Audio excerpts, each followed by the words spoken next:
फक्त 6 तास आणि खुनाचा आरोपी पोलिसांच्या ताब्यात. अमरावती पोलिसांची धडाकेबाज कारवाई. अमरावती शहर गुन्हे शाखेकडून अवघ्या 6 तासात खुनाच्या गुन्ह्यातील आरोपीला अटक करण्यात आली आहे. राजापेठ परिसरात झालेल्या एका इमारतीच्या दुसऱ्या मजल्यावरून पडून शुभम किशोर ठाकरे या तरुणाचा मृत्यू झाला होता. सुरुवातीला अपघाताची शक्यता वर्तवली जात होती, मात्र तपासात धक्कादायक माहिती समोर आली. मृत्यूच्या आधी दारू पिण्यावरनं वाद झाला होता. या वादातूनच आरोपीने शुभमला ढकलून दिल्याची प्राथमिक माहिती पोलिसांना मिळाली. गुन्ह्याची गंभीरता लक्षात घेऊन अमरावती शहर गुन्हे शाखेने तात्काळ तपासाची सूत्रे हाती घेतली. आरोपीचा शोध घेत अवघ्या 6 तासात त्याला ताब्यात घेण्यात आलेत. आरोपीचे नाव 21 वर्षीय अनुज दीपक पांडे असून तो अमरावतीतील रहिवासी आहे. त्याच्या विरुद्ध राजापेठ पोलीस ठाण्यात खुनाचा गुन्हा दाखल करण्यात आला आहे. या कारवाईमुळे परिसरात खळबळ उडाली असून पोलिसांच्या तत्परतेचे कौतुक होत आहे.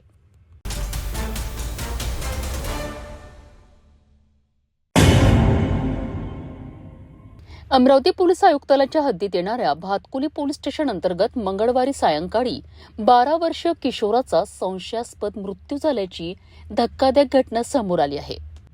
मिळालेल्या प्राथमिक माहितीनुसार संबंधित किशोर हा मध्य प्रदेश येथील रहिवासी असल्याचे सांगितले जात आहे. तो गावी जाऊन साड्या विक्री करण्याचा व्यवसाय करीत होता. मंगळवारी सायंकाळी तो गंभीर अवस्थेत आढळून आला. त्याला तात्काळ जिल्हा सामान्य रुग्णालयात दाखल करण्यात आले, मात्र डॉक्टरांनी तपासणी केल्यानंतर त्याला मृत घोषित केले. धक्कादायक बाब म्हणजे मृतकाच्या अंगावर काही ठिकाणी घाव आणि जखमांचे चिन्ह आढळून आले आहेत. त्यामुळे हा अपघाती मृत्यू नसून हत्या असावी असा प्राथमिक संशय पोलिसांकडून व्यक्त करण्यात येत आहे. या घटनेची माहिती मिळताच अमरावती पोलीस आयुक्तालयाअंतर्गत असलेल्या भातकुली पोलिसांनी घटनास्थळी धाव घेतली. पंचनामा करून पुढील तपास सुरू करण्यात आलाय. या घटनेमुळे परिसरात भीतीचे वातावरण निर्माण झाले असून नेमके काय घडले याबाबत अनेक तर्कवितर्क लावले जात आहेत. 12 वर्षाचा जीव, हत्या की अपघात? भातकुली पोलिसांच्या तपासाकडे सर्वांचे लक्ष.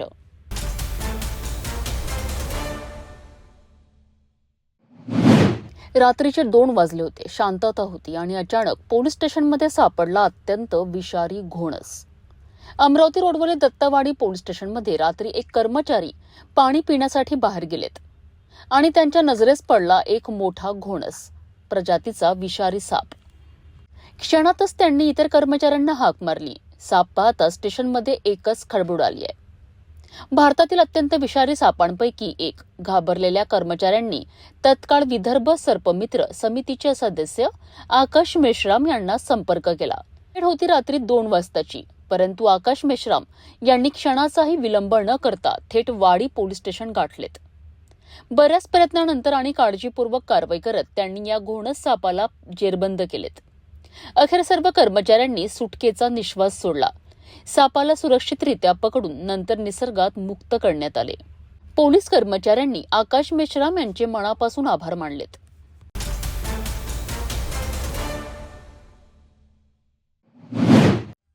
विलासनगरमध्ये शिक्षणाचा गळा आवळला जातोय की घाणीचा? हिंदी शाळा नंबर 2 परिसरात नरक यातना. अमरावती शहराचा विकास होत असल्याचा दावा केला जात असला तरी प्रभाग क्रमांक 6 मधील विलासनगर, मोरबाग आणि गवळीपुरा परिसराने महापालिकेच्या स्वच्छतेच्या दाव्यांची लक्तेरे वेशीवर टांगली आहे. येथील हिंदी शाळा क्रमांक 2 आणि लगतच्या बजरंग टेकडी मंदिर परिसरात घाणीचे साम्राज्य पसरले असून प्रशासनासह लोकप्रतिनिधींचेही याकडे अक्षम्य दुर्लक्ष होत आहे. शाळेत 70 विद्यार्थी पटसंख्येवर असताना केवळ दुर्गंधीमुळे प्रत्यक्ष उपस्थिती 40 ते 42 वर आली आहे. नाल्यातील मेलेली जनावरे आणि सार्वजनिक शौचालयाची असह्य दुर्गंधी यामुळे विद्यार्थ्यांना वर्गात बसणे कठीण झाले आहे. एकीकडे बेटी बचाव बेटी पढावच्या घोषणा दिल्या जातात, तर दुसरीकडे विद्यार्थिनींना अशा नरकात शिक्षण घ्यावे लागते आहे. 20 फेब्रुवारीच्या आमसभेत स्वच्छतेवर घणासान चर्चा झाली, परंतु मोरबाग प्रभागात त्याचा शून्य परिणाम दिसला. नवीन निवडणूक आलेल्या 4ही नगरसेवकांकडनं जनतेला मोठ्या अपेक्षा होत्या, मात्र निवडून आल्यानंतर हे लोकप्रतिनिधी प्रभागातून गायब झाल्याची संतप्त भावना नागरिक व्यक्त करीत आहेत. नमस्ते, मैं कंचन गुप्ता, मसानगंज में आंगनवाड़ी है 2 नंबर स्कूल में। वहाँ पे एक साइड में नाला है, वहाँ पे कचरा और डस्टबिन भी रखा जाता है कचरे का, और एक साइड में महानगर पालिका की संडास बनी हुई है। तो सारी दुर्गंध यहाँ पे फैलती है और मच्छर भी आते हैं, और दवाई का छिड़काव नहीं होता, और उसके कारण बच्चों को लोग पहुँचाते भी नहीं है, और स्लम एरिया है इधर का।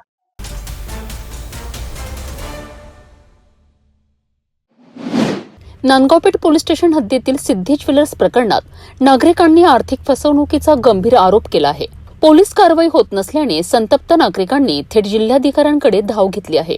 ही घटना आहे अमरावती शहरातील नांदगावपेठ पोलीस स्टेशन हद्दीतील सिद्धी ज्वेलर्सचे संचालक सतीश चंद्र एकनाथ बहाड यांच्यावर नागरिकांनी आर्थिक फसवणुकीचा आरोप केला आहे। नागरिकांच्या म्हणण्यानुसार त्यांनी आपले दागिने आणि सोने ज्वेलर्समध्ये गहाण ठेवले होते। काहींनी गुंतवणूक म्हणून पैसे दिले होते, मात्र अचानक ज्वेलर्सचे दुकान बंद झालेत आणि मालक फरार झाल्याचा आरोप करण्यात आला आहे। तक्रारदार नागरिकांचे म्हणणे आहे की गरीब मजूर, कामगार आणि सामान्य कुटुंबियांनी आपले आयुष्यभराची कमाई या ज्वेलर्समध्ये ठेवली होती। आता कोट्यवधी रुपयांचे दागिने आणि पैसे अडकले असून नागरिक आर्थिक अडचणीत सापडले आहेत। पोलिसांकडे तक्रारी, परंतु कारवाई शून्य। नागरिकांनी अनेक वेळा नांदगावपेठ पोलीस स्टेशनला तक्रारी दिल्याचा दावा केला आहे, मात्र अद्याप ठोस कारवाई झालेली नसल्याचा आरोप त्यांनी केला आहे। यामुळे संतप्त नागरिकांनी 26 फेब्रुवारी रोजी जिल्हाधिकाऱ्यांना निवेदन देत पोलीस आयुक्तालयात धडक दिली आहे। नागरिकांनी प्रशासनाला स्पष्ट इशारा दिला आहे, आमचे पैसे आणि दागिने परत मिळवून द्या, अन्यथा आम्ही उपोषणाला बसू। या प्रकरणामुळे परिसरात तणावाचे वातावरण निर्माण झाले आहेत। सर, त्यांनी सगळ्या लोकांचा फ्रॉड केला आहे, गावातल्या पूर्ण म्हटले तरी चालते, पण तो त्याच्याकडे गेल्यावर त्याला जो पैसे मागितले तो उडवाउडवीची उत्तर चंद्र एकनाथ बहाड सिद्धी ज्वेलर्सचा मागला। 15 वर्षापासून त्याचं दुकान होतं ना, गावात दुकान होतं त्याचं, त्याची बीसीची योजना होती। गोल्ड बॉन्डसाठी त्यांनी गुंतवणूक करायसाठी लोकांकडून पैसे घेतले आहे, आणि तो गोल्ड बॉन्ड देऊन नव्हता राहिला बनवून लोकांना, आणि आता शेवट त्यांनी त्याचं दुकानही बंद ठेवलं दिवाळीच्या आधीपासून। म्हणजे आता आम्हाला आमचं काय करायचं आहे बा, आम्हाला आमचं काहीतरी म्हणजे आमचे जे पैसे त्यांनी घेतले ते त्यांनी आमचे परत आम्हाला वापस करावं पैसे, बस आमची एवढीच इच्छा आहे। तो इकडे तिकडे पळून राहिला, मस्त फरार होऊन राहिला। पोलीस स्टेशनला आम्ही 3 महिन्यापासून चक्कर करून राहिलो, त्याने FIR घेतली नाही आमची पोलीस स्टेशनला, ठाणे 10 तोंडे सवय झालं। ते म्हणाले होते, त्यांनी आम्हाला आश्वासन दिलं आम्ही उचलतो म्हणे, त्याला आणतो म्हणे, त्याला आम्ही नंग करू म्हणे, पण काहीच केलं नाही अजून। त्याचे आम्हाला बाकी काहीच म्हणायचं नाही, त्याला अटक करा, त्याच्यापासून कुठे काय त्याची प्रॉपर्टी आहे काय असेल त्याची जप्त करा, आणि आमचे पैसे आम्हाला त्याची प्रॉपर्टी विकून देऊन द्या, आम्ही डबल येत नाही ना। उपोषणाला बसतोच आहे, कारण 3 महिन्यापासून 2 त्याची बेलही कॅन्सल केली। आता आम्ही त्याचे बेल कॅन्सल करा म्हणे, त्याला बेल कॅन्सल केली की आम्ही उचलतो म्हणे। त्याच्या मागूनचे गुन्हे झालेले सगळेला अटक होऊन राहिली, हाच कसा सापडून नाही राहिला गावात, सगळे सपोर्टेड आहे त्याला, सपोर्ट आहे, बाकी प्रश्न काहीच नाही सपोर्ट आहे त्याला।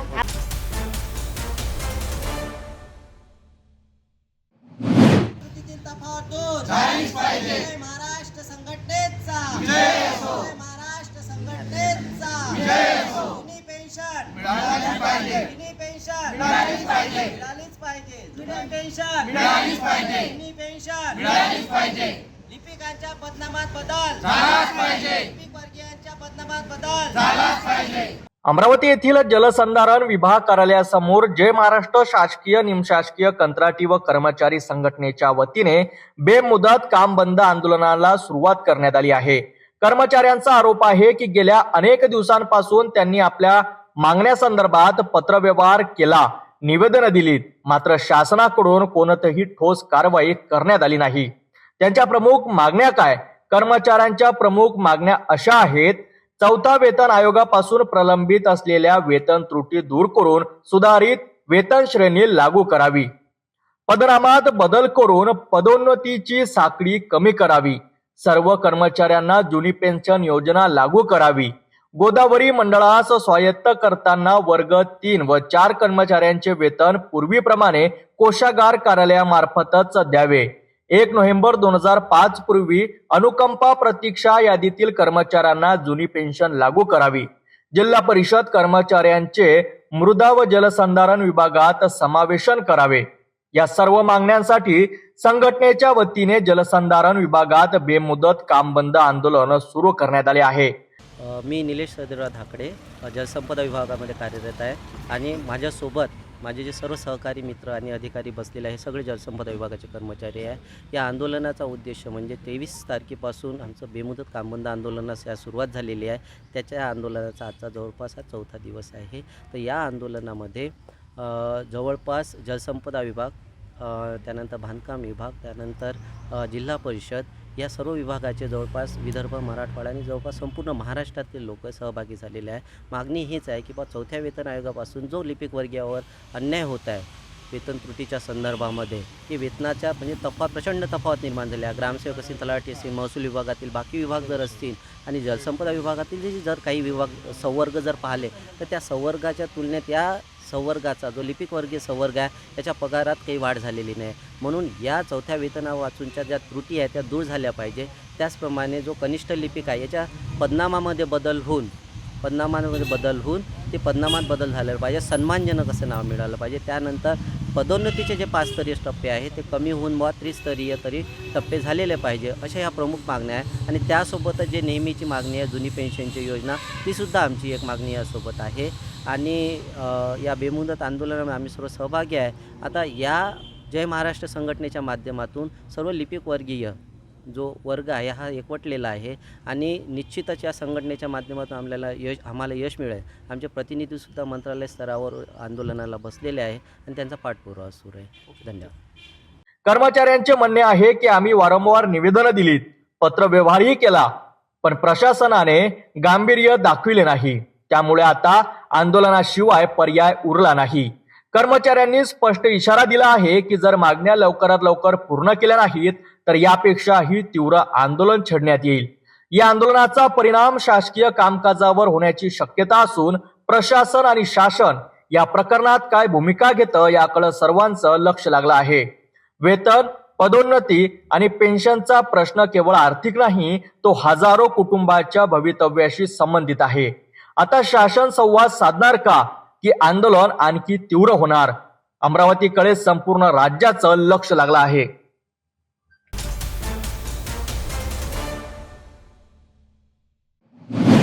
अमरावती महानगरपालिकेच्या वतीने शहरातील रोज गार्डन IMA हॉल लगत 4 दिवसीय गुलाब महोत्सवाचे आयोजन करण्यात आले आहे. गुरुवार 26 फेब्रुवारी ते 1 मार्च दरम्यान हा उत्सव सकाळी 10 ते सायंकाळ 5 वाजेपर्यंत नागरिकांसाठी खुला असणार आहे. अमरावतीकरांना गुलाबाच्या विविध प्रजातींची ओळख व्हावी, त्यांच्या सौंदर्याचा आणि संवर्धनाचा संदेश मिळावा यासाठी हा विशेष उपक्रम राबविण्यात आला आहे.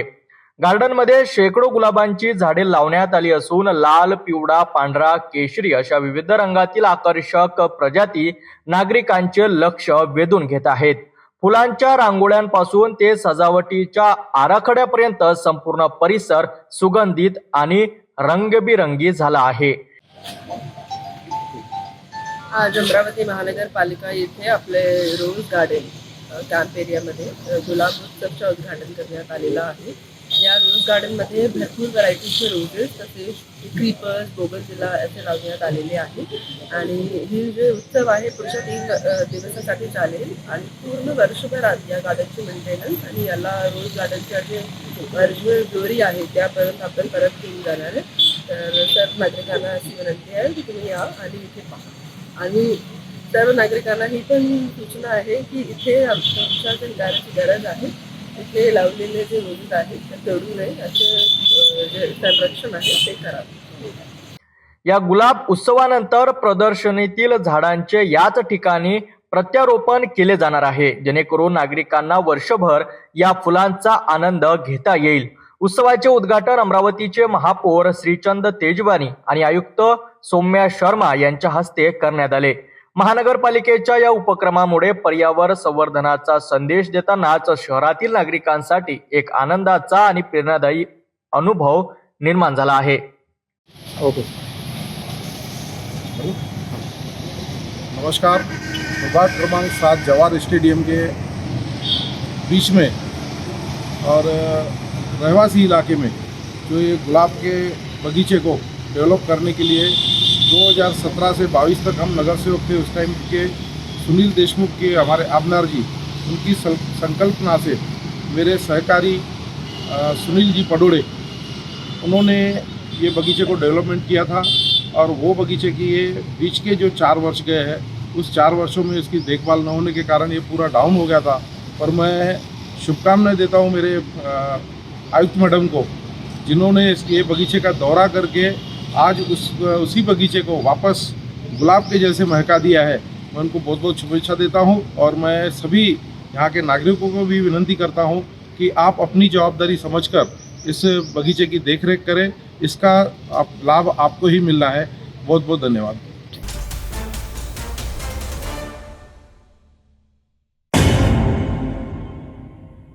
नात्यांनाच काळीमा फासणारी घटना, भाच्यानेच केली मामीचा विनयभंग. यशोधरानगर परिसरातून एक धक्कादायक घटना समोर आली आहे. आपल्या मामीचा विनयभंग केल्याप्रकरणी भाच्याविरोधात गुन्हा दाखल करण्यात आला आहे. नगर पोलीस ठाण्याचे वरिष्ठ पोलीस निरीक्षक संदीप बुवा यांनी दिलेल्या माहितीनुसार ही घटना यशोधरानगर पोलीस ठाण्याच्या हद्दीत घडली आहे. पीडित महिलेच्या तक्रारीनंतर पोलिसांनी तात्काळ कारवाई करत आरोपीला अटक केली आहे. नात्यांचा विश्वासघात करणाऱ्या या प्रकारामुळे परिसरात खळबळ उडाली आहे.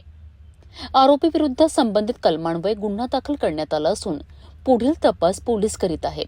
यशोधरानगर पोलीस ठाणे येथे गुन्हा रजिस्टर नंबर 146/2026 BNS कलम 74 व 75(2) प्रमाणे गुन्हा दाखल आहे. सदर गुन्ह्यातील पीडित फिर्यादी या पांडे वस्ती मनीराम किराणा दुकान येथे त्यांचे पती, 2 मुले, सासू तसेच त्यांची मोठी नणंद व तिची 2 मुले, त्यापैकी एक मुलगा आरोपी मोहम्मद अल्तमश वल्द सलीम शेख वय 30 वर्षे यांच्यासोबत राहण्यास आहे. दिनांक 15 फेब्रुवारी 2026 रोजी तसेच दिनांक 24 फेब्रुवारी 2026 रोजी यातील आरोपी मोहम्मद अल्तमश याने यातील फिर्यादी या घरी एकट्या असताना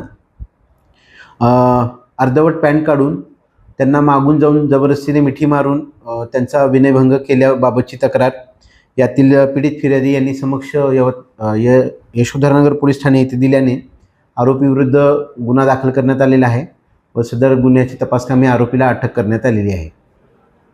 सदर गुन्ह्यातील आरोपीला आज रोजी माननीय न्यायालयात हजर करण्यात आलेले आहे व गुन्ह्याचा पुढील तपास सुरू आहे.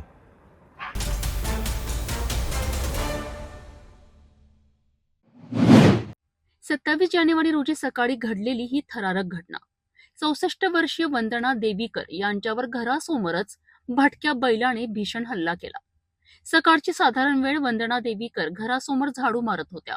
अचानक एका भटका बैल धावत आला आणि त्याने थेट त्यांच्यावर जोरदार हल्ला केला.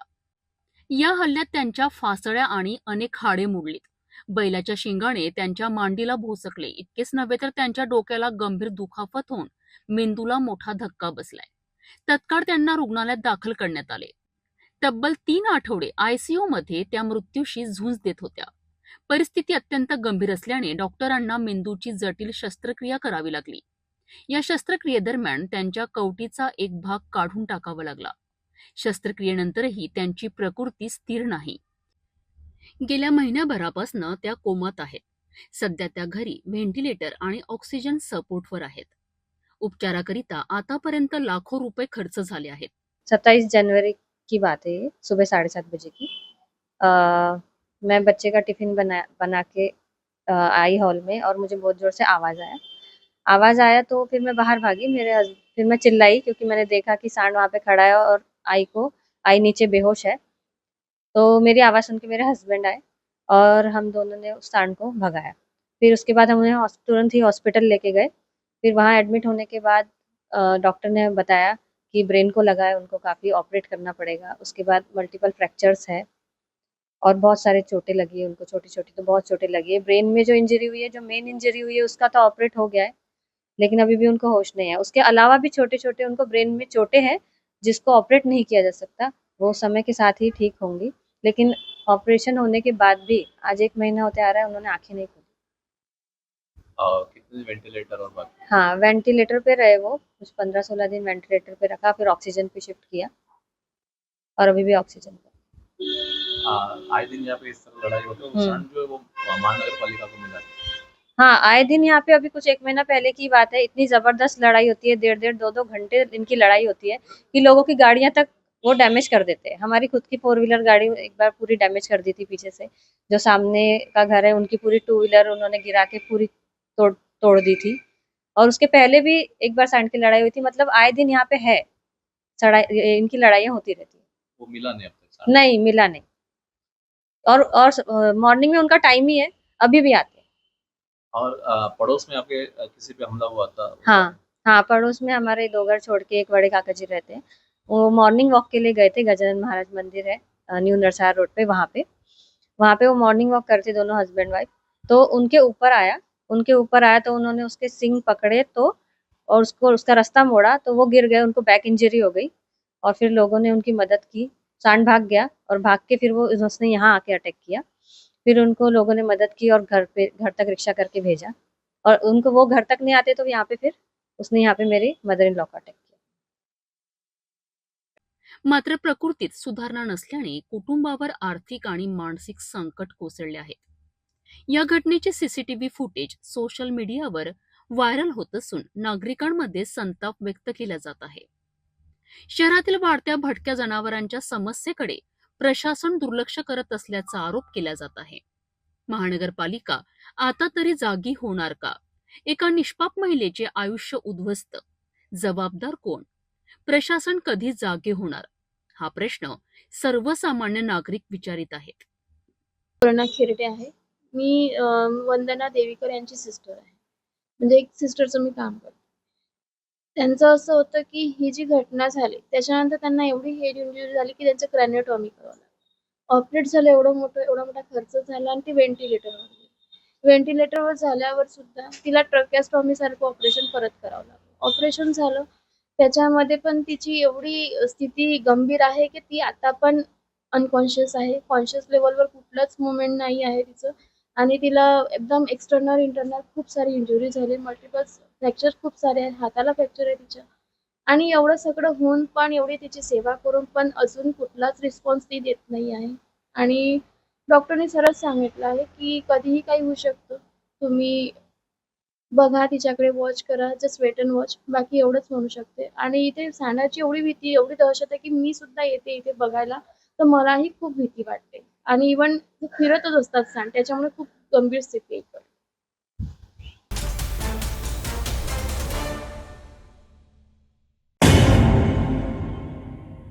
गुप्त माहिती, पोलिसांची सापळा रचना आणि भारतनगर चौकातून रेती तस्कर जेरबंद।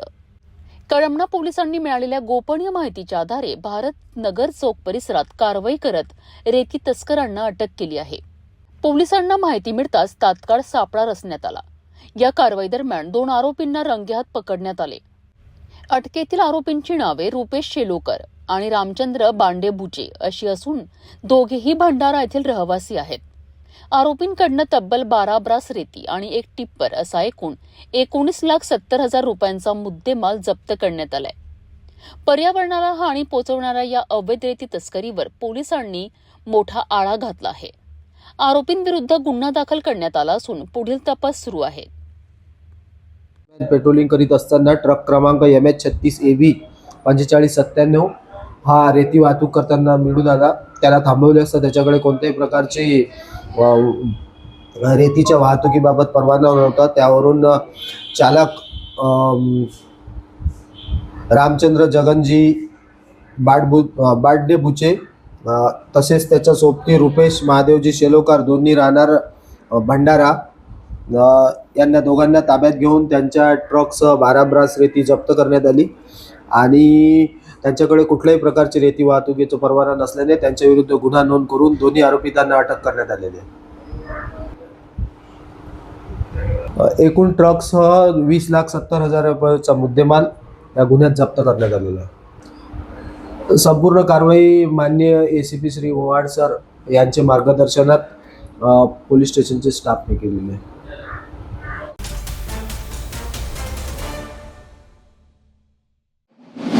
लखनगंज पोलीस ठाणे यांच्या पथकाने MD पावडर बाळगणाऱ्या आरोपीला अटक करत मोठी कारवाई केली आहे।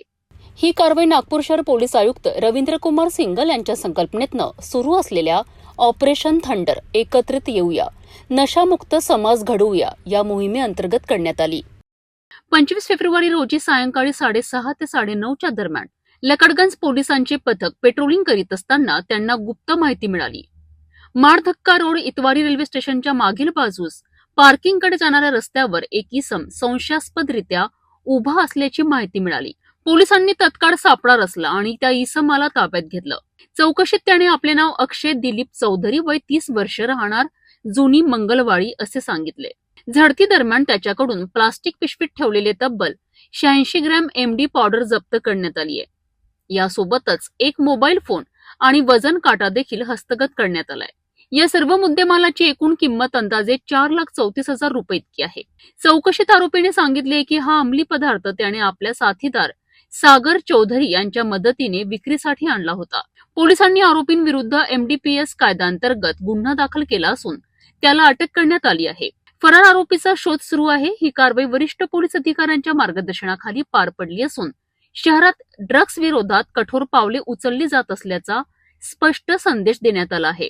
नागपूरमध्ये नशेविरोधात पोलिसांचा सर्जिकल स्ट्राईक सुरूच. पुढील कारवाई कुठे होणार याकडे सगळ्यांचे लक्ष लागले आहे. त्या ठिकाणी चौधरी म्हणून जो आरोपी अटक केलेला आहे त्याच्याकडून 85 ग्रॅम जवळजवळ 3.5-4 लाखाचा MD त्याच्याकडून जप्त करण्यात आलेला आहे. आणि त्याच्या अनुषंगाने ज्याच्याकडून त्यांनी प्राप्त केली होती तोही आरोपी आपण अटक केलेला आहे. अद्याप त्याच्यामध्ये 2 आरोपी अटक केलेले आहेत आणि पुढील MD त्यांनी कधी आणि कोणाकडून आणली होती त्याच्यासंबंधी आमचे PI क्षीरसागर लकडगंज हे त्याच्यामध्ये तपास करत आहेत. त्यामध्ये आमचे पोलीस स्टेशनचे लकडगंजचे PI त्यांचे DBची टीम DBचे अधिकारी यांची ही कारवाई पार पडलेली आहे. त्याच्यामध्ये जे 85 ग्राम MD त्याच्यामध्ये जप्त केलेले आहे आणि अधिकची MD आणखी कुठून आणली होती, कशा प्रकारे हा व्यवहार झाला होता किंवा त्याचा रूट काय आहे याच्यापर्यंत आम्ही निश्चितच पोहोचू.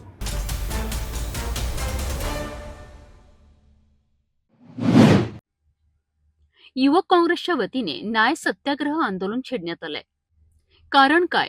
भारतीय युवक काँग्रेसचे राष्ट्रीय अध्यक्ष उदय भानू चिब आणि त्यांच्या सहकाऱ्यांना झालेल्या कथित गैरसंवैधानिक अटकेचा निषेध. युवक काँग्रेसच्या कार्यकर्त्यांनी टिळक पुतळा चौकात एकत्रित येत सरकार विरोधात जोरदार घोषणाबाजी केली आहे. तानाशाही चालणार नाही, संविधान वाचवा, लोकशाही वाचवा अशा घोषणा देत वातावरण दणाणून सोडलं. कार्यकर्त्यांचा आरोप आहे की केंद्र सरकार विरोधी आवाज दाबण्यासाठी अशा प्रकारच्या कारवाया करीत आहेत. लोकशाही पद्धतीने आंदोलन करणाऱ्या नेत्यांना अटक करणे म्हणजे संविधानाचा अपमान असल्याचं त्यांनी म्हटलंय. पोलीस बंदोबस्त मोठ्या प्रमाणावर तैनात करण्यात आला होता. मात्र आंदोलन शांततेत पार पडलं. तरीही युवक काँग्रेसने इशारा दिला आहे की जर सरकारने भूमिका बदलली नाही तर आंदोलन आणखी तीव्र केलं जाईल. युवक काँग्रेसचं म्हणणं आहे की हा लढा केवळ एक नेत्यासाठी नाही तर देशातील लोकशाही आणि संविधानाच्या रक्षणासाठी आहे. नागपूरच्या राजकीय वातावरणात या आंदोलनामुळे नवा राजकीय संघर्ष पेटण्याची चिन्ह दिसत आहेत. कारण देश का प्रधानमंत्री काही पण बोलू शकत नाही. कारण ते घाबरते. कोणाचे घाबरते? ते अमेरिकेला घाबरते, ते इस्रायलला घाबरते. हे डरपोक प्रधानमंत्री आहे और ये देशाचा पहिला प्रधानमंत्री है. तो इतका नंगोळा आहे. आज तक किसी भी देश के प्रधानमंत्री ने अपने पद की गरिमा खराब नहीं की थी. उसने ये कहा कि कांग्रेसी तो पहले से ही नंगे थे, तो इतने कांग्रेसियों को क्यों लेके गए अपनी कांग्रेस से उठा करके बीजेपी में. उदय भानु सिंह को जिस तरीके से अरेस्ट किया गया, हम बिल्कुल उसका निषेध ऑल इंडिया महिला कांग्रेस की तरफ से निषेध करते हैं.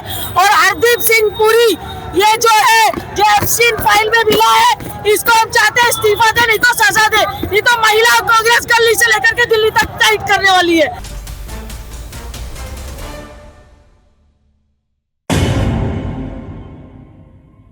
नागपूर पुन्हा हादरलंय. कचऱ्यात सापडला नवजात बाळाचा मृतदेह.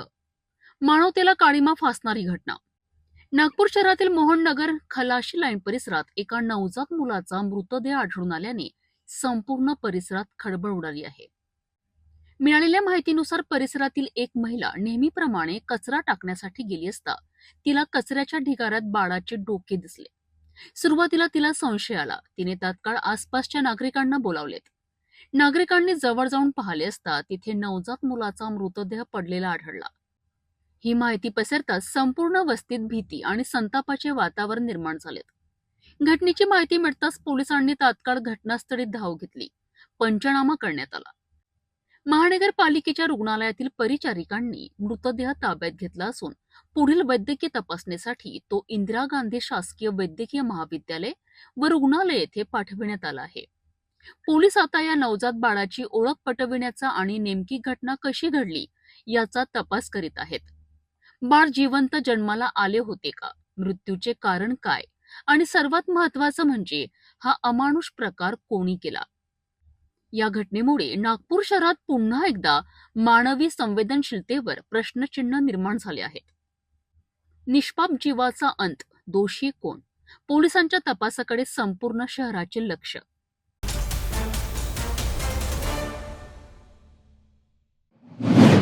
नागपूर येथील अखिल भारतीय आयुर्विज्ञान संस्था नागपूर म्हणजेच एम्स नागपूर येथे पदवीधर विद्यार्थ्यांच्या मेसमधील जेवणात किडे आणि सुरवंट आढळल्याचा गंभीर आरोप विद्यार्थ्यांनी केला आहे. विद्यार्थ्यांच्या म्हणण्यानुसार जेवणाच्या ताटात थेट किडे दिसून आले. या प्रकारामुळे विद्यार्थ्यांमध्ये संतापाची लाट उसळली आहे.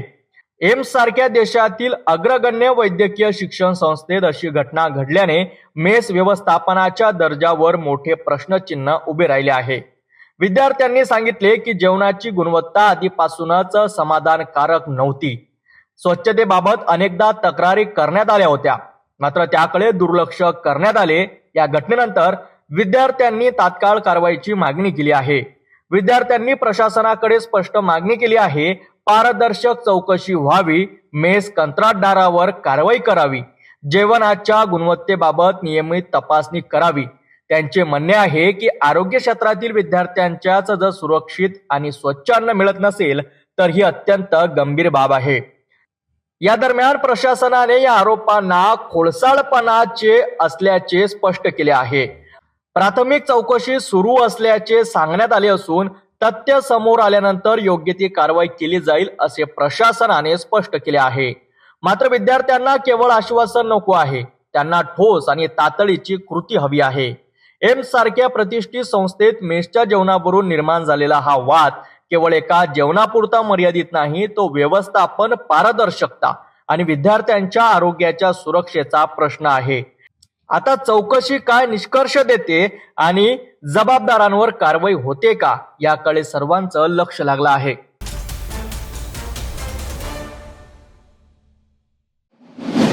नागपूर शहर पोलिसांच्या वाहन चोरी विरोधी पथकाने एका मोठ्या टोळीचा पर्दाफाश केला आहे. शहरात वाढत्या वाहन चोरींच्या घटनांना आळा घालण्याकरिता पोलिसांनी राबवलेल्या विशेष मोहिमेत 7 गुन्हे उघडकीस आले असून 4,30,000 रुपयांचा मुद्देमाल जप्त करण्यात आला आहे. नंदनवन, धंतोली, MIDC अशा विविध भागातून चोरी झालेल्या गाड्यांचा शोध लावण्यात पोलिसांना यश आले आहेत. नागपूरच्या गुन्हे शाखेने एका सराईत गुन्हेगाराला अटक केली असून त्याच्याकडून तब्बल 8 दुचाकी आणि 3 मोबाईल जप्त केले आहेत. अटक करण्यात आलेल्या आरोपीचे नाव 43 वर्षीय राहुल सुखचंद ठाकरे असे असून तो कळमना भागातील रहिवासी आहे. या कारवाईत पोलिसांनी नंदनवन मधील 2, धंतोली, MIDC, कडमेश्वर, मौदा आणि लाखणी पोलीस ठाण्यांतर्गत नोंदवलेले एकूण 7 गुन्हे उघडकीस आणले आहेत. पोलिसांनी जप्त केलेल्या वाहनांमध्ये Honda Splendor, passion pro, shine आणि ड्रीम युगा सारख्या लोकप्रिय गाड्यांचा समावेश आहे. या गुन्ह्यात दिनेश ठाकरे नावाचा दुसरा आरोपी सध्या फरार असून पोलीस त्याचा कसून शोध घेत आहेत. जप्त करण्यात आलेला सर्व मुद्देमाल पुढील कारवाईकरिता नंदनवन पोलिसांच्या स्वाधीन करण्यात आलाय.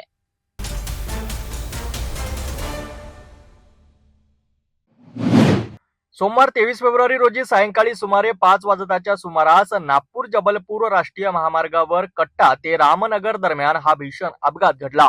मृतकाचे नाव आहेत पुनीत उर्फ साजन इमतलाल कुडोपा, वय 27 वर्ष, राहणार बमोडी, जिल्हा शिवने, आणि मोहित रामू खोडकर, वय 30 वर्ष, राहणार सांडगाव, तालुका लाखनी. दोघेही मित्र नागपूरच्या मानेवाडा परिसरात एकत्र राहत होते.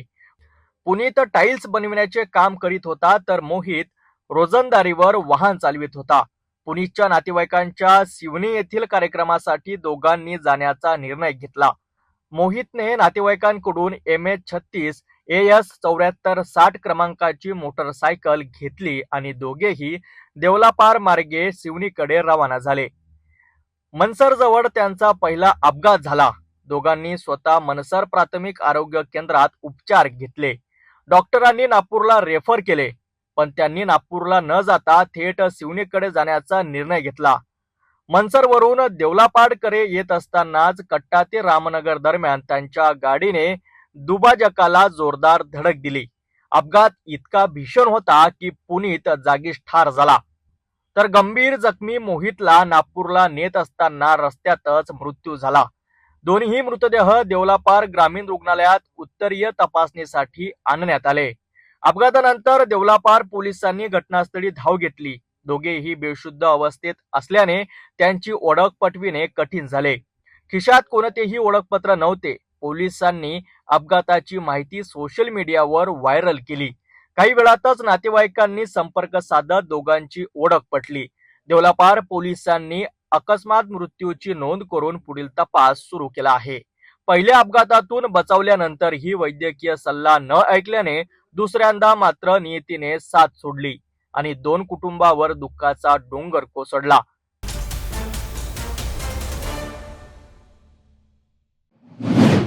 घोषणांमध्ये डिजिटल शाळा, पण प्रत्यक्षात मुलांना बसायला वर्गच नाही. भंडारातील सायतानगरमध्ये जिल्हा परिषद शाळेची इमारत धोकादायक, वीज नाही, वर्ग नाही आणि नवीन बांधकामाचं कामही सुरू नाही. नेमकं प्रकरण काय पाहूया या सविस्तर रिपोर्टमध्ये. भंडारा जिल्ह्याच्या पवनी तालुक्यातील सायतानगर येथील जिल्हा परिषद शाळेची इमारत धोकादायक ठरली आहे. विद्यार्थ्यांच्या सुरक्षेचा प्रश्न निर्माण झाल्याने प्रशासनाने शाळा बंद करण्याचा निर्णय घेतला. पाहणी झाली, अधिकाऱ्यांनीही भेट दिली, फोटो काढले गेले आणि आश्वासन दिलं नवीन इमारतीचे काम तातडीने सुरू करू. पण 2 आठवडे उलटूनही प्रत्यक्षात एकही विटा रचली गेली नाही. सध्या शाळेतील विद्यार्थ्यांना शेजारच्या अंगणवाडीत बसून शिक्षण घ्यावे लागत आहे.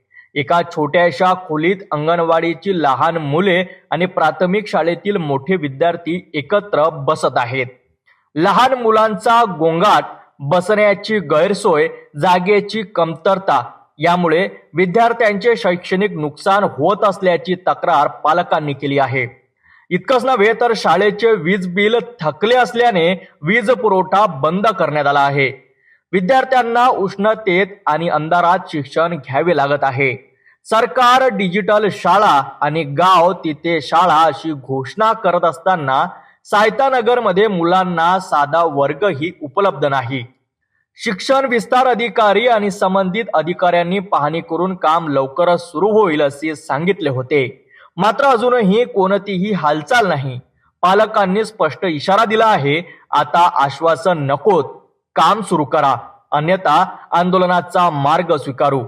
मुलांच्या भवितव्यावर कुलूप आणि शिक्षण विभाग शांत. आता प्रशासन कितपत गांभीर्य दाखवते आणि सायतानगरच्या मुलांना त्यांच्या हक्काची शाळा केव्हा मिळते याकडे संपूर्ण भंडाऱ्याचे लक्ष लागले आहे.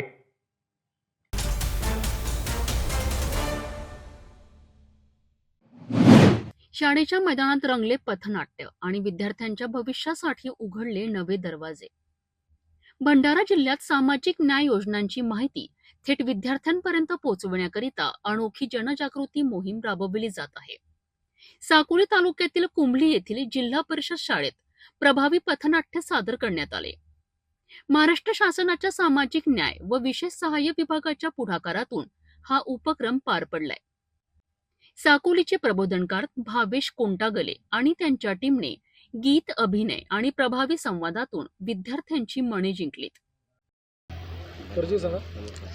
मी भावेश कोटांगले, मुक्काम पोस्ट टेकोडी, तालुका साकोली, जिल्हा भंडारा. मी जनजागर कलापथक संचाच्या वतीनं त्यांचा प्रेसिडेंट अध्यक्ष बोलतोय.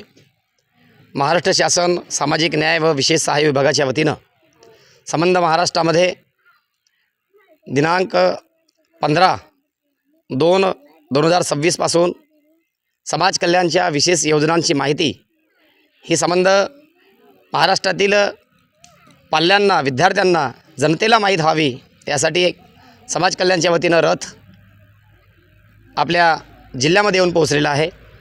निवड आपल्या जिल्ह्यातच नव्हे तर आम्ही आमच्या पथकाच्या माध्यमातून चंद्रपूर जिल्हा, गडचिरोली जिल्हा, गोंदिया जिल्हा या तिन्ही जिल्ह्यात कार्यक्रम करून आज भंडारा जिल्ह्यात आम्ही सुरुवात केलेली आहे. भंडारा जिल्हा समाप्त 3 दिवसांनी समाप्त झाल्यानंतर आम्ही नागपूर जिल्हा, वर्धापूर जिल्ह्यामध्ये निघणार आहोत. असे 7 पथक संबंध महाराष्ट्रामध्ये आहेत जे जनजागृती शासनाची करतात. या पथनाट्यातून राजश्री शाहू महाराज शिष्यवृत्ती, परदेश शिक्षणासाठी शिष्यवृत्ती, बाबू जनजीवन राम छात्रावास योजना, स्वाधार योजना, कौशल्य विकास प्रशिक्षण आणि वसतिगृह सुविधांची सविस्तर माहिती देण्यात आली. विद्यार्थ्यांच्या शिक्षण, स्वप्न आणि करिअरशी थेट संबंधित असलेल्या या योजनांचेच महत्त्व सोप्या आणि रंजक पद्धतीने समजावून सांगण्यात आले. या कार्यक्रमाला मुख्याध्यापक, शिक्षक, पालक, ग्रामस्थ आणि पत्रकार मोठ्या संख्येने उपस्थित होते. भंडारा जिल्ह्यातील सर्व तालुक्यात अशीच पथनाट्ये सादर करण्याचा मानस विभागाने व्यक्त केला आहे. समाज कल्याण योजनांचा लाभ प्रत्येक विद्यार्थ्यांपर्यंत पोहोचविणे हा या मोहिमेचा उद्देश आहे. नमस्ते. मी भास्कर सोमनाथ चौधरी, सहाय्यक शिक्षक, जिल्हा परिषद उच्च प्राथमिक शाळा कुंभली. आज जो आपल्या शाळेत जो पथनाट्याचं सादरीकरण करण्यात आलं त्या संदर्भात तुम्ही काय सांगाल आणि काय तुमचं मत आहे त्यावर?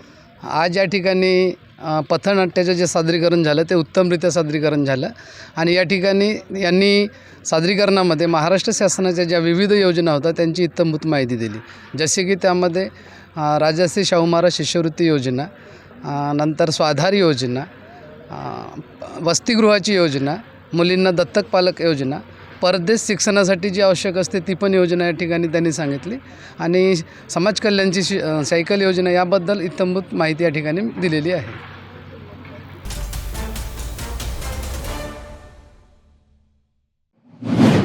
मुख्यमंत्री समृद्ध पंचायत राज अभियान अंतर्गत महाराष्ट्रातील पहिल्या पाणी सप्ताह या उपक्रमाचे आयोजन भोकर तालुक्यातील हाडोळी येथे करण्यात आले. हाडोळी ग्रामपंचायत आणि सेवा समर्पण परिवार यांच्या संयुक्त विद्यमाने या पाणी सप्ताहाचे आयोजन करण्यात आले. 7 दिवस चाललेल्या या उपक्रमात पाणी संवर्धन, जनजागृती आणि श्रमदानातून विविध कामे करण्यात आली. गावात मोठ्या प्रमाणावर वृक्षारोपण करण्यात आले. मुलांसाठी खेळण्याकरिता सुंदर बाग विकसित करण्यात आली. भविष्यात पाण्याची टंचाई भासू नये याकरिता तब्बल 100 जलतळे तयार करण्यात आले.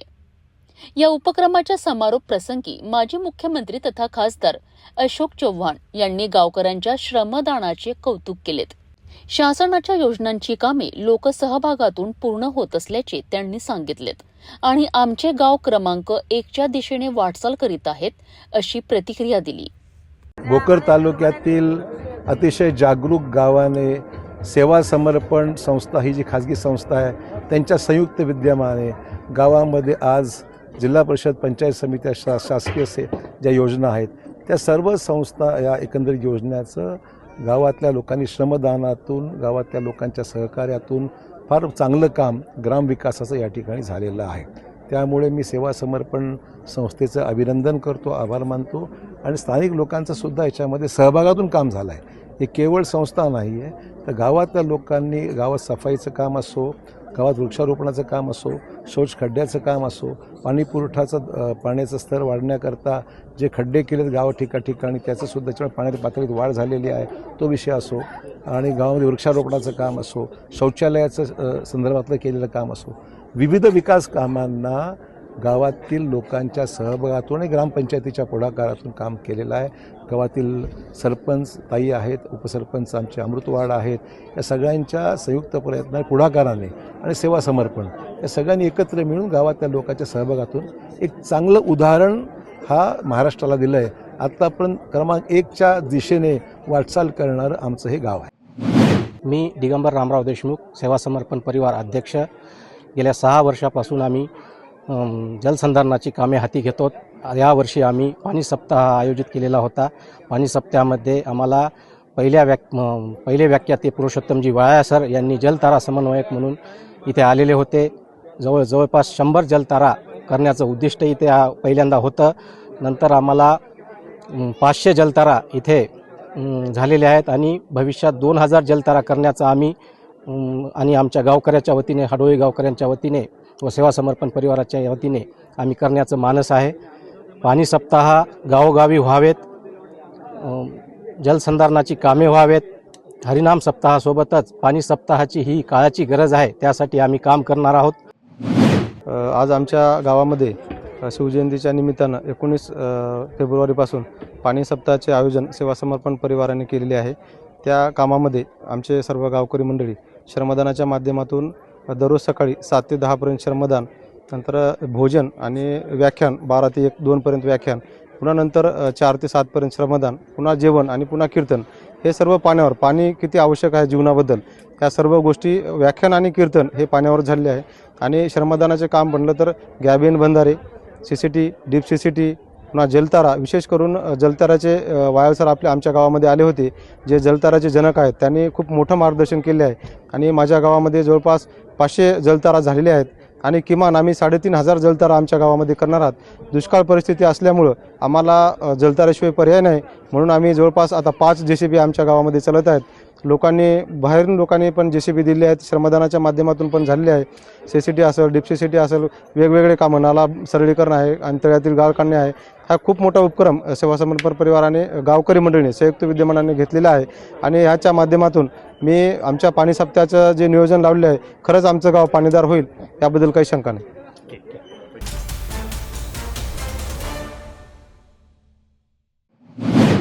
नांदेडमध्ये काँग्रेसचा संताप उसळला. हल्ल्याचा निषेध आणि अटकेविरोधात जोरदार निदर्शने करण्यात आली. नांदेडमध्ये काँग्रेस पक्षाच्या वतीने महात्मा फुले यांच्या पुतळ्यासमोर जोरदार निदर्शने करण्यात आली.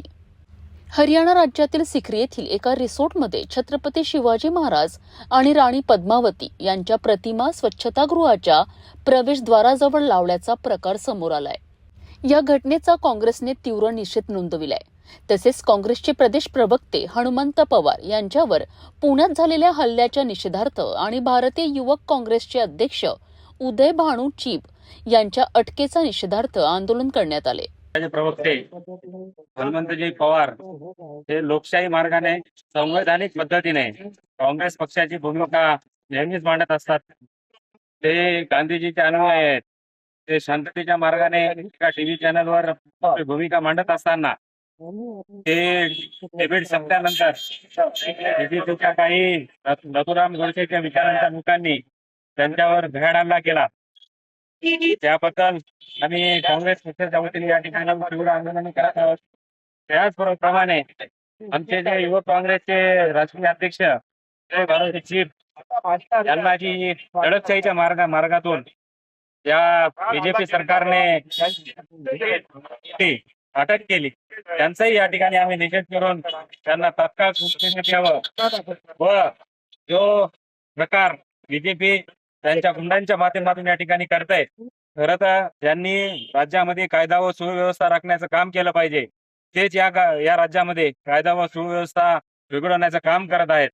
महाराष्ट्र जो पुरोगामी म्हणून आपण ओळखला जातो, पण या बीजेपी शिवसेनेच्या सरकारमध्ये या महाराष्ट्राचं पुरोगामीत्व कुठेतरी हरवल्यासारखं वाटते. आम्हाला या ठिकाणी घाबरण्याचा प्रयत्न करतात. तसेच नांदेडमध्ये याच ठिकाणी 2 दिवसापूर्वी बीजेपीच्या महानगराध्यक्षांच्या नेतृत्वात युवक काँग्रेसच्या विरोधामध्ये या ठिकाणी आंदोलन केलं. खूप हास्यास्पद आहे, कारण ज्यांनी युवक काँग्रेसच्या माध्यमातूनच आपल्या राजकारणाची सुरुवात केली व काँग्रेसच्या माध्यमातून मोठी मोठी पदं भोगली, तेच आज काँग्रेसच्या विरोधामध्ये आंदोलन करतात. त्यांच्या खुश करण्याचा प्रयत्न करत आहेत. त्याचा काही फायदा होणार नाही. नांदेडची, महाराष्ट्राची व हिंदुस्थानची जनता ही आता काँग्रेसच्या सोबत आहे आणि राहुलजी गांधी यांच्या सोबत आहे, हर्षवर्धनजी सपकाळ यांच्या सोबत आहे आणि हनुमंतजी पवार जे संविधानिक माध्यमातून काँग्रेसची भूमिका वेळोवेळी मांडत आले त्यांच्या सोबत आहे. आम्ही सर्व काँग्रेसचे कार्यकर्ते त्यांच्या सोबत आहोत, एवढंच या ठिकाणी सांगतो आणि मी बीजेपी सरकारचा धिक्कार करतो. या आंदोलनात प्रदेश सरचिटणीस सुरेंद्र घोडजरकर, जिल्हाध्यक्ष राजेश पावडे, जिल्हा कार्याध्यक्ष महेश देशमुख, नगरसेवक सत्यपाल सावंत यांच्यासह अनेक पदाधिकारी उपस्थित होते. काँग्रेस कार्यकर्त्यांनी घोषणाबाजी करत संबंधितांवर कठोर कारवाईची मागणी केली आहे. भारतामध्ये असो महाराष्ट्रामध्ये सर्व दूर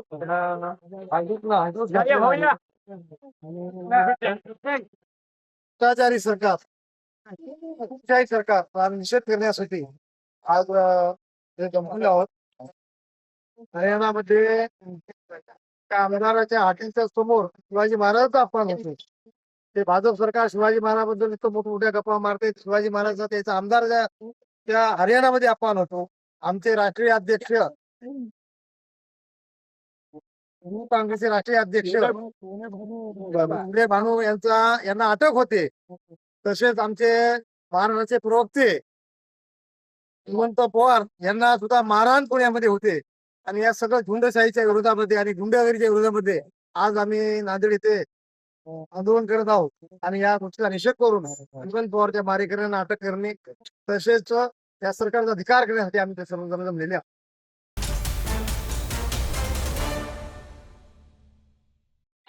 माता की हम हमारा हक मांगते और हम हमारा हक मांगते. कामगार एकजुटीचा विजय असो. समृद्धी महामार्ग, परंतु कामगारांच्या आयुष्यात मात्र असमृद्धी. 3 ते 4 महिन्यांपासून वेतनच नाही. जालना नांदेड समृद्धी महामार्गावरील परप्रांतीय कामगारांना गेल्या 3 ते 4 महिन्यांपासून वेतन मिळाले नसल्याने जिल्हाधिकारी कार्यालयासमोर धरणे आंदोलन करण्यात आले. जवळपास 60 ते 70 कामगारांनी एकत्रित येत आपला रोष व्यक्त केलाय. काम केले परंतु मोबदला नाही. अशा परिस्थितीत कामगारांवर उपासमारीची वेळ आली असल्याचा आरोप आंदोलनकर्त्यांनी केला आहे. केस है, मैं विष्णुपुरी में रहता हूँ. Road based selection company infra private limited में रहता हूँ. मैं ड्राइवर हूँ. क्या आप पेमेंट रुके वाली है? आप कहाँ से आए वाले हो? अभी मैं समृद्धि में काम करता हूँ. क्या मांग है? कितने दिन की आपने पेमेंट सर मेरी पेमेंट 4 महीने की है. 5वां लगने वाला है. कितने लोग हो? ऐसे करके 70-75 लोग हैं. कंपनी क्या बोल रही है? कंपनी बोल रही है आज आ जाए कल आ जाएगा, 100% है पैसा. ऐसा करके 4 महीना हो गया, अब तक पेमेंट आया ही. काम बंद है. खाने पीने का आपका खाने पीने का तो खाना देता है, बाकी पानी वानी का सब अपने से ही लाना पड़ता है. रहने का इंतजाम? रहने का तो कंपनी को है. कामगारांनी सांगितले की वारंवार मागणी करूनही वेतन मिळाले नाही. त्यामुळे अखेर त्यांनी आंदोलनाचा मार्ग स्वीकारलाय. कामगारांनी प्रशासनाकडे तात्काळ वेतन देण्याची मागणी केली असून अन्यथा आंदोलन तीव्र करण्याचा इशारा दिला आहे. सर मेरा नाम रमेश है. सर मैं road based solution infra India limited में सर काम करता हूं. सर मेरी सैलरी जो है 3 महीने से सर बाकी है, दिसंबर, जनवरी, फरवरी. सर यहाँ पे जितने भी मजदूर हैं सर, क्या है सब अपनी अपनी समस्या को लेकर के सर परेशान. कारण ये है किसी को घर जाना है तो किसी की माँ मर जाए, बाप मर जाए तो सैलरी होल्ड कर दी जाती है सर. और कहते हैं लोग कि घर जाओगे तो क्या सैलरी होल्ड नहीं होगी सर. ये नियम लोग निकालते हैं लोग. और रह गई बात कि सब लोग एक नए किसी न किसी समस्या को लेकर के सब परेशान. आपका कौन सा पद है? सर मेरा जो है मैं टायर सेक्शन विभाग में हूँ, यूपी से रहने वाला हूँ. लगभग क्या काम करते हैं मजदूर? जी क्या क्या काम रहता है? सर इस कंपनी में अपना जो है ड्राइवर ऑपरेटर हैं, अपना रोड का काम है सर. इसमें तमाम काम है सर. एक एक से बताइए, ड्राइवर को और ऑपरेटर को क्या मांग है सैलरी? सर ड्राइवर ऑपरेटर की सर ड्राइवर की सैलरी जो है 24,000 है, ऑपरेटर की सैलरी 25,000 है. और जो हम लोग हैं टायर सेक्शन में, किसी के 18,000 है, किसी की 20,000 है, ऐसे ऐसे करके सबकी सैलरी है. कितने महीने के बाकी है? सर किसी का 4 महीने का, किसी का 5 महीने का, किसी का 6 महीने का, किसी का 3 महीने का, ऐसे करके सर सैलरी. काम कितना घंटे का? सर काम 12 घंटे ड्यूटी होती है सर.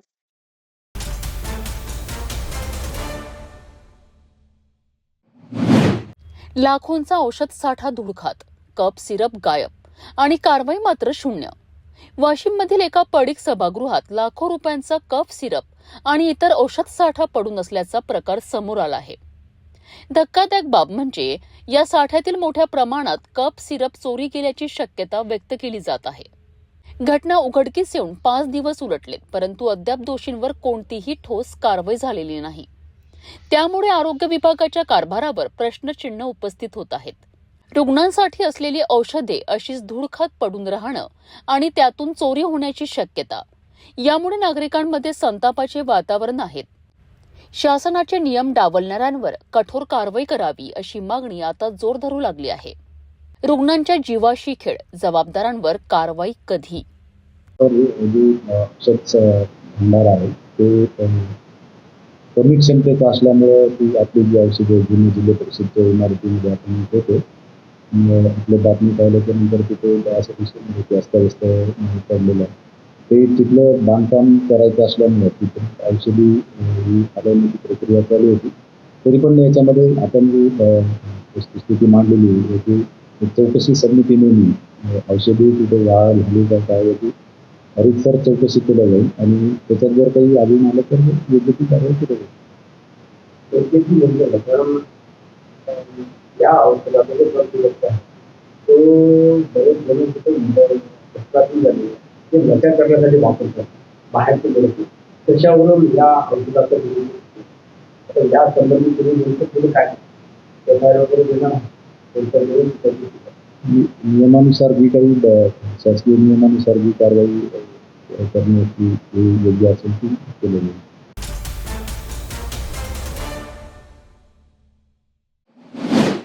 बुलढाणा जिल्ह्यातील मेहकर तालुक्यातून एक अतिशय धक्कादायक आणि भीतीदायक बातमी समोर येत आहे. जाणेफळ येथील आठवडी बाजाराच्या मुख्य ठिकाणी महावितरणाच्या एका डीपीला भीषण आग लागली. भर बाजारात आगीचा हा भडका उडाल्याने नागरिकांची मोठी पळापळ झाली.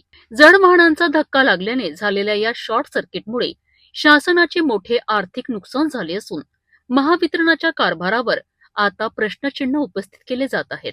बुलढाणा जिल्ह्यातील मेहकर तालुक्यातील सर्वात मोठी बाजारपेठ असलेल्या जाणेफळ येथे भीतीचे वातावरण पसरले होते. निमित्त होते महावितरणाच्या डीपीला लागलेली ही भीषण आग.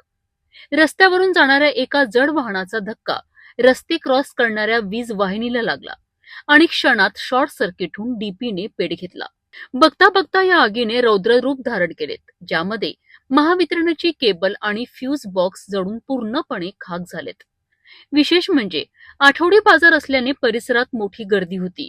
मात्र ग्रामस्थ आणि वीज कर्मचाऱ्यांनी दाखवलेल्या प्रसंगावधानामुळे मोठी जीवितहानी टळली आहे. परंतु या घटनेनंतर ग्रामस्थांचा रोष अनावर झालाय. महावितरणाच्या उपकेंद्रातील अधिकारी मुख्यालयी राहत नसल्यामुळे दुरुस्ती आणि देखभालीकडे दुर्लक्ष होत असल्याचा गंभीर आरोप नागरिक करीत आहे. शासनाचे लाखो रुपयांचे नुकसान करणाऱ्या या बेजबाबदार अधिकाऱ्यांवर कठोर कारवाई करण्याची मागणी आता जोर धरू लागली आहे.